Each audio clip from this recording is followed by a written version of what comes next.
Hello, students. Last class we looked at multiplying and dividing fractions, and now we're going to look at adding and subtracting fractions. The thing that's more complicated about adding and subtracting fractions is that we need a common denominator.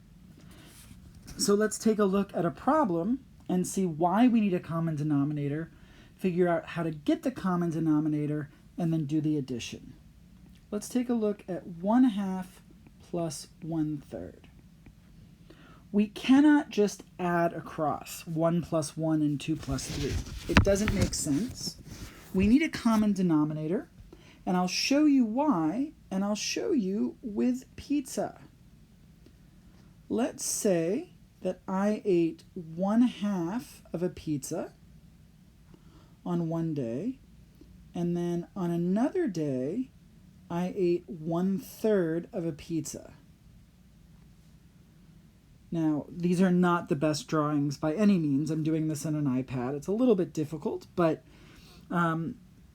we want to find out how much of a pizza I've eaten in total.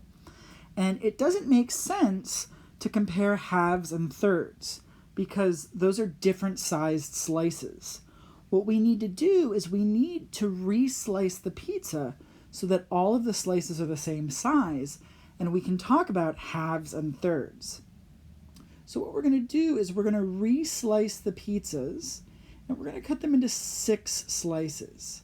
And you'll see why in just a minute. These drawings are truly awful. I apologize. So these are 6 sliced pizzas. Let's pretend the slices are all the same size. If I ate half of a pizza that was in 6 slices, what I've really eaten is 3 slices. So I've eaten 3/6 of the pizza. And 1/2 is actually equivalent to 3/6. We'll see how to come up with that later. Now, if I then ate 1/3 of the pizza, if there's 6 slices, 1/3 of that is 2 of them. So 1/3 is equivalent to 2/6. Now that we have cut them into equal-sized slices, we can actually add the slices together. I ate 3 slices on the first day and 2 slices on the second day. So in the end, I ate 5 slices, and each slice was 1/6 of the pizza, so I've eaten 5/6 of the pizza. We need a common denominator so that the parts that we're looking at are equivalent to each other. Now let's talk about how to find a common denominator and how to do these problems without drawing really bad drawings of pizzas, and then we'll go through and do some examples. Let's look at 1/2 plus 1/3 again. Now, when we need a common denominator, what we're looking for is a number that's a multiple of both of the denominators that we have. So if we look at multiples of 2, those are 2, 4, 6, 8, 10. If we look at multiples of 3, those are 3, 6, 9, 12, etc. And you can see immediately that 6 is a multiple of both of those numbers. And it's the smallest multiple of both of them, so it ends up being our least common denominator.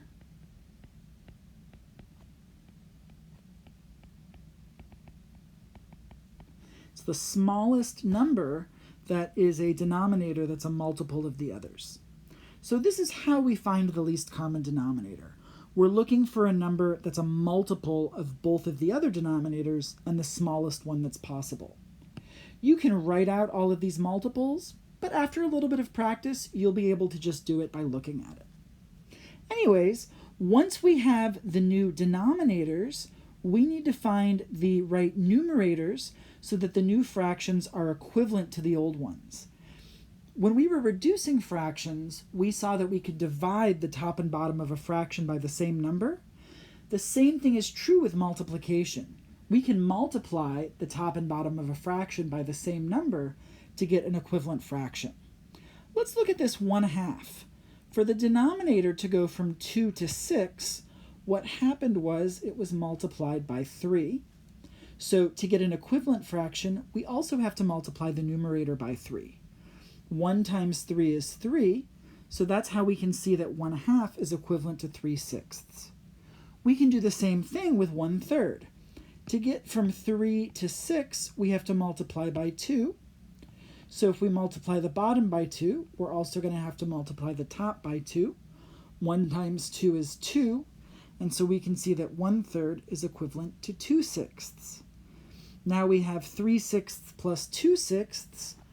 Once we have a common denominator, we keep that denominator, and then we add the numerators across. 3 plus 2 is 5, and that gives us 5/6. That's how we can solve the problem without drawing pizzas and going through all that. We can systematically figure out the common denominator and the equivalent numerators and then add across. Let's do one more, and then we can look at a subtraction problem. Let's take a look at 5/6 plus 1/10. All right. We need a common denominator. We're looking for a number that's a multiple of 6 and 10. If we look at multiples of 6, we've got 6, 12, 18, 24, 30, and we can recognize that 30 is also a multiple of 10. So the least common denominator here is going to be 30. Once we've got the common denominator, we can figure out what the new numerators will be. Let's take a look at 5/6. What does 6 get multiplied by to become 30? Now the answer is 5. So if the denominator gets multiplied by 5, the numerator will also have to get multiplied by 5. 5 times 5 is 25. And then we're going to do a similar thing for the second one. If we look at 1/10, what does 10 get multiplied by to become 30? Well, the answer is 3. 10 times 3 is 30. We're then also going to have to multiply the top by 3. 1 times 3 is 3. So when we rewrite these fractions with a common denominator, we get 25/30 plus 3/30. Now we can add across in the numerators. 25 plus 3 is 28. So we get 28/30, and we know that we can reduce that by a factor of 2. It gives us 14/15, which is our final answer.